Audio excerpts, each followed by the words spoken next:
No ba? Na ano yung stress, ano ko, levels ko. Nakaisang linggo na kayo.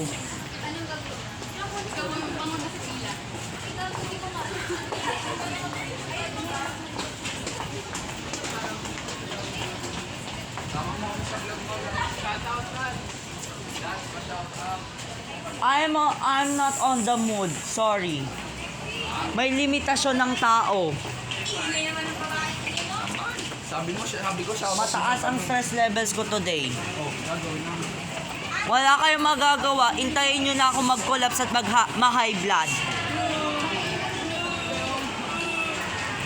Intayin nyo akong mamatay na sa high blood.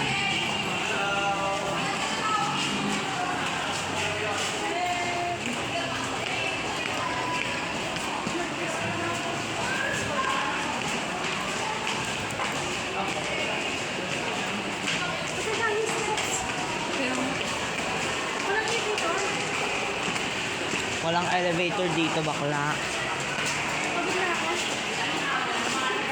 Mas malala pa ako, be. Hindi lang pagod, stress na. Dali, kala ko pila tayo.